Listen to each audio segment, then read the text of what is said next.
You know how when you say something dumb, your entire life falls apart? That's essentially what happened to me. One joke, simply one joke, and I'm the evil guy. And everything I believed was stable wasn't. I'm Abigail, 34, and I'm still trying to figure out how I ended myself here, living alone in my apartment now, browsing through old photos and wondering where it all went wrong.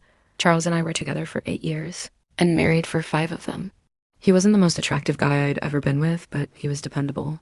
He had an office job in which he dealt with numbers or something. My eyes would glaze over any time he mentioned it. The compensation was good enough for us to afford our 2-bedroom house in the suburbs and take a trip once a year, usually to a beach where Charles would read books while I attempted to make him have fun. I remember when we initially started dating, my buddies were like, "Really? Him?" Not in a bad manner, just shocked, I suppose. Charles was quiet, a little nerdy, and blended into the background at parties. But I was 26 and bored of the dating game. And he was so into me, which seemed like hitting the jackpot after dating so many jerks who couldn't remember my middle name. Fast forward to a few months ago, and I was bored. So bored. Every day was the same routine. Meanwhile, I'd be reading around Instagram, admiring friends' supposedly flawless lives and relationships, and wondering, what if? What if I hadn't settled down so soon? What if I had waited for someone more interesting? Nobody warns you about this aspect of marriage. It is not the large battles that kill it. It's the creeping realization that you may have made the incorrect choice and are now stuck. When you're trapped, you start acting ridiculously. For example, I'd be on the phone with my friends, laughing about the good old days of going out and hooking up with strange guys, while Charles was practically in the next room. Remember the bartender at Jake's wedding? I would repeat that during girls' night at my house, loud enough for Charles to hear from the kitchen. God, those arms. That was such a fantastic weekend that the girls would laugh. And I'd noticed Charles' countenance tighten slightly before he excused himself to check on something in the garage. When Sarah got engaged to this lovely doctor guy, I made the mistake of assuming that certain females have all the luck.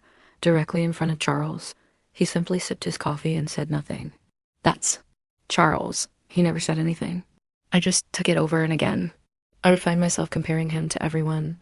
The delivery boy with a friendly smile, my coworker's husband who surprised her with concert tickets, and even characters from the shows we watched, and I was not subtle about it.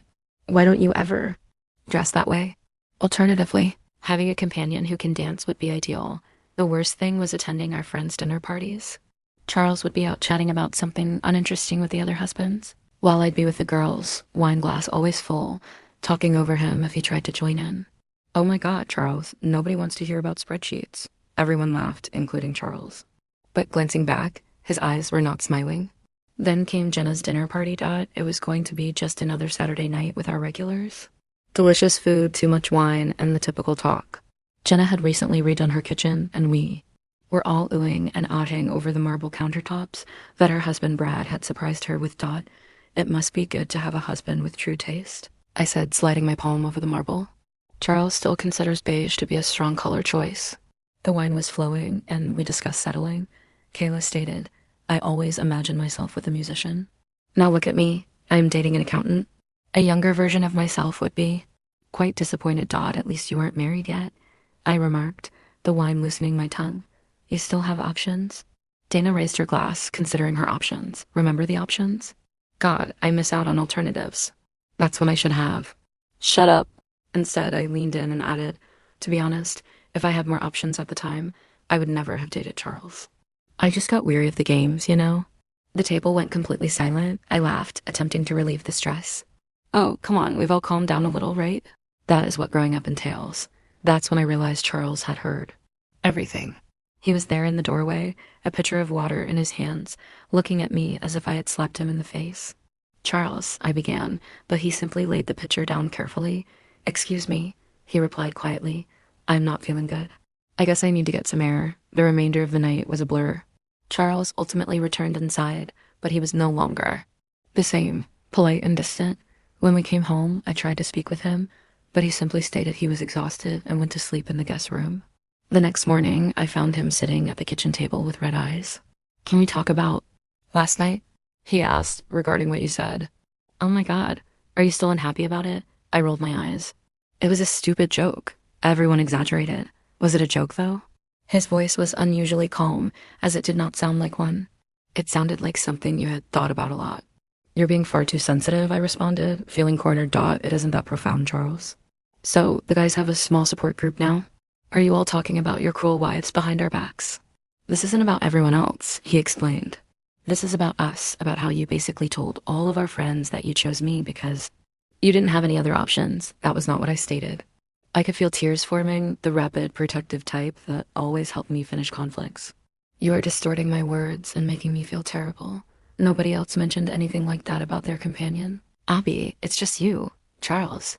Left for a drive, and I expected an apology when he returned, but none of this was going to go away. A week passed by. Then Charles and I were like ghosts inhabiting the same home. At first, I was furious. How dare he punish me in this way? For a single comment? Then I decided to try to win him back, making his favorite meals, recommending we watch his dull documentaries, and even purchasing new underwear. But Charles would simply say thank you, or perhaps another time, and withdraw to the guest room. One night, I couldn't stand the solitude anymore. I walked inside his office, where he was typing on his laptop. I answered, "This has gone on long enough. You need to quit punishing me and return to our bedroom." He looked up, and I hardly knew him. His eyes were different, clearer, and colder. "I am not punishing you, Abby," he explained quietly. "I'm reflecting on what happened and what it means for us." "It doesn't mean anything," I was almost shouting. "Why are you making a big deal about this?" "Because that is a huge thing, It's not simply what you said to Jenna. It is everything. The way you talk about me with your friends, how you compare me to other men. You bring up your previous relationships as if they were much better. If you say too sensitive again, I swear to God, Abby." I closed my mouth, surprised by the edge in his voice. "Do you remember what Dana told me? You've been saying things like this for years. That everyone has noticed how you speak down to me. That makes them uncomfortable when you do it. That is not fair. I've been attempting to correct things. I prepared your favorite dinner. I recommended watching your documentaries. I even bought new underwear, for goodness sake." He said, "You're trying to distract me rather than fix things." "You never recognized that what you said upset me. Or apologized. Had I actually not apologized?" I couldn't recall a time when I truly said the words, "I'm sorry." "Fine," I replied, crossing my arms. "I'm sorry your sentiments were harmed." Charles simply gazed at me. "That is not an apology. Abby, you're blaming me for having feelings." 3 weeks after the dinner party, I arrived home early to discover Charles searching through apartment listings on his laptop. "What are you doing now?"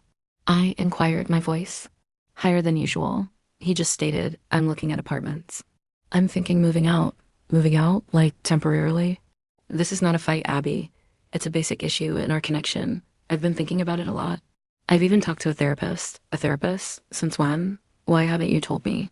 "Would you have listened if I had?" The question stung because I already knew the answer. "This is not only about what you said at Jenna's," Charles continued. "That was just the final straw. Asterisk, asterisk, asterisk." And then he said something that took the breath out of me. "Did you know Lauren from my office had asked me out before we started dating?" Lauren was a beautiful and successful woman who drove a nice automobile and enjoyed running marathons." "What?" "No, you've never told me that." "Because it didn't matter. I was already intrigued in you." I turned her down without thinking twice. I glanced at him, digesting the information. "Why are you telling me this right now?" "Because contrary to what you appear to believe, I had options. I selected you. Not because I was desperate or didn't have anyone else interested, but because I believed you were unique." He looked away. "I guess we both settled, albeit for different reasons." The words struck me like a slap. I'd been telling myself for a long time that Charles was fortunate to have me, that I was the catch who could have done better. And now he was telling me that he had turned down Lauren, the beautiful and accomplished Lauren, for me. I'm not sure what to say. The next day, I noticed a message on the counter. "I'm staying at Brad's for a few days and need some room to contemplate." Charles. 3 days slipped into 1 week, then 2. Charles would stop by the flat to get his clothing or mail, always knowing I'd be at work. I tried calling our friends, desperate to chat to someone, but they were all suddenly busy or overloaded with work. Finally, I contacted Kayla, who had always been the most sensitive to my concerns about Charles. "Can we get coffee? I'm going insane." Here, to my astonishment, she consented. We gathered at our normal area, and I quickly began telling my version of the event. How Charles overreacted, how everyone makes jokes about their spouses, and how unfair it was. Kayla listened before asking, "Have you ever considered the possibility that Charles is correct?" I blinked at her. "What?" "Abby, the way you talk about Charles is not good. It has never been good." "What exactly are you talking about?" "You usually chuckle when I relate those stories, Sometimes I chuckle because I'm uncomfortable, but really, it has always disturbed me how you put him down. Charles is a good person. He does not deserve that. Remember Jake's bachelor party? Mike informed Dana that Charles spent the whole of the trip presenting images of you to everyone, telling them how happy he was and how brilliant and lovely his wife is. Meanwhile, at your girls' nights, you were making fun of his performance. In bed, my face began to heat up. They were merely jokes. Were they? Because jokes should be funny, not cruel. I left the coffee shop upset, but as I drove home, Kayla's comments echoed in my thoughts. Had I truly been that bad? I arrived home to discover Charles' car in the driveway. My heart soared. Perhaps he has forgiven me. I ran inside, only to discover him packing a suitcase in our bedroom. Not simply an overnight bag, a big suitcase. What are you doing now? I inquired. Though it was clear. I found an apartment, he added, barely looking up from his packing. A month-to-month lease. I am moving in tomorrow. An apartment. We haven't even discussed this. I've been trying to contact you for weeks, Abby. Years, actually. You never listen. I'm listening now, I whispered anxiously. Please, Charles, do not do this. This is something we can fix. I'll go to therapy with you. I will do whatever you wish. He finally glanced at me, and the determination in his eyes terrified me. I don't think there's anything left to fix. I believe this is just who we are and who you are. What is that intended to mean? Do you want the truth? I don't believe you respect me. I don't believe you ever have. I was too in love with you to notice. That is not correct, I objected. I respect you. No, you do not. If you did, you wouldn't keep putting me down in front of our friends. You would not compare me to other men. You would not make me feel like I was your last resort, your backup plan. It was just a foolish remark at supper. Why can't you let go? Because it was more than simply a comment. It revealed your true feelings. And the worst part, I believe you are aware of this. Deep down, you understand why it hurts so much. I stood there, mouth open, and no words came out because he was correct. Deep down, I knew what I stated had some truth in it. I deserve someone who is proud to be with me, Charles continued, who lifts me up rather than brings me down, and who would never, even as a joke, suggest that they settled for me, and I do not deserve a second chance. My voice was little. It is not about merit. It's all about compatibility, and whether we bring out the best in each other, and I don't believe we do. So that's it. Is it the end of 8 years? Because of a single comment? No, it's been 8 years because this is who we are and have been. I watched helplessly as he completed packing, jotted down his new address in case of an emergency, and collected the photo albums from the living room shelf. I begged, sobbed, and promised to change. But Charles' mind was made up. And as he went out the door with his bag, I understood this wasn't simply a tough patch. This marked the end of my marriage. The weeks after Charles moved out were a flurry of denial, rage, and desperate attempts to heal something broken. I called him repeatedly until he told me to stop. I showed up to his workplace till his boss told me to leave. What stung the most was not simply losing Charles. We were losing our entire social group. One by one, our friends stopped responding my phone calls. In a fit of rage, I called his office and requested to speak with Lauren. Hello, Lauren. It's Abigail, Charles' wife. Despite the fact that our divorce proceedings were already underway. I stressed the term wife. I just wanted to let you know that Charles is now available, since you expressed interest in him previously. Abigail finally remarked, I think you need help. This call is improper on multiple levels. That was 10 years ago, she explained, before he even met you. And for the record, I am married with 2 children. I hung up feeling degraded and outraged, but my vengeance attempts were not over. I made vague but clear statements on social media about men who cannot handle powerful women. I even tried to spread rumors about Charles among mutual acquaintances, but everything backfired tragically. Instead of mobilizing people to my cause, my actions proved what Charles had been saying all along. I didn't respect him.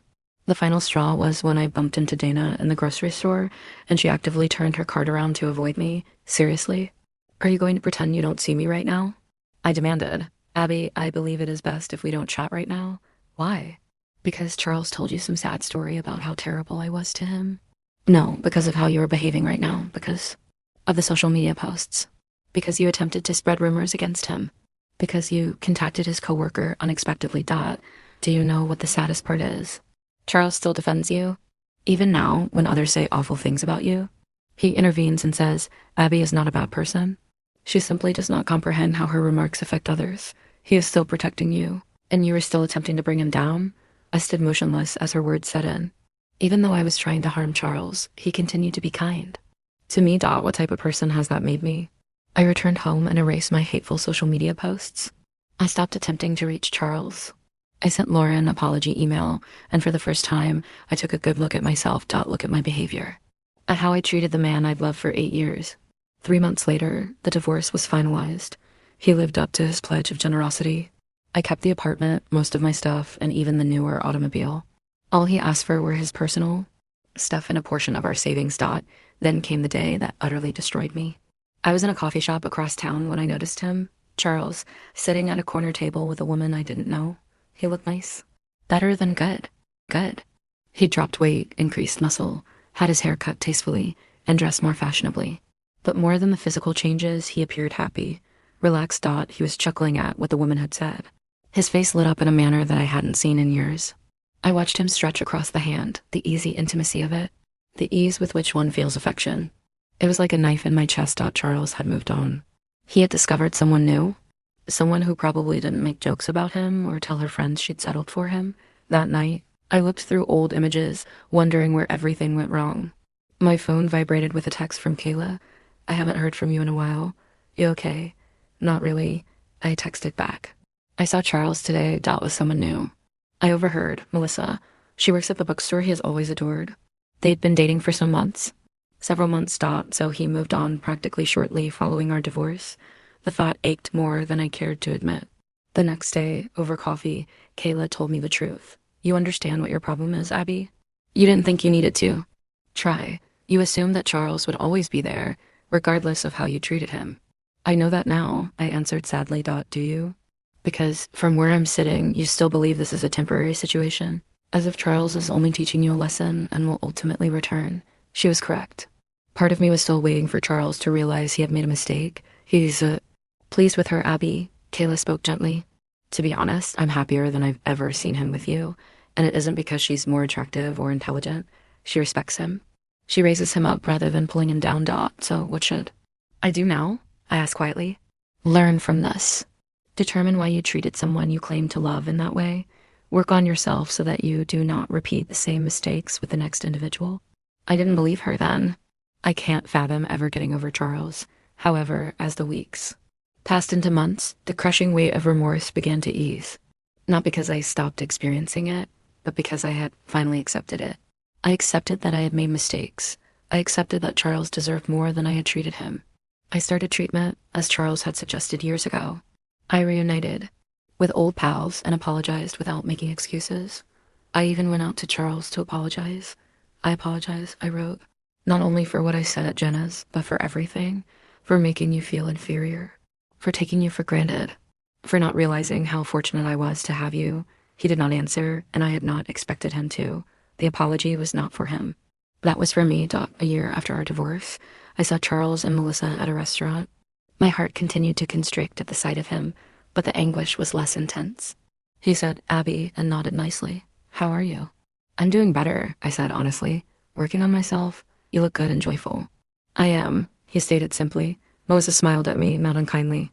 She wasn't what I expected, just a typical woman with kind eyes and a genuine smile, the type of person who would never make her partner feel tiny in order to make herself feel great. As they went away, I experienced a strange feeling of closure. Charles had moved on and discovered happiness, and maybe eventually I will too, but I'd never forget what I learned the hard way. Sometimes the things we take for granted are the most valuable, and that words, once spoken, cannot be completely taken back. I mistakenly joke that if I had more options, I would not have dated Charles. I now have no one. The irony is that he has always been the best option. I simply couldn't see it until it was too late.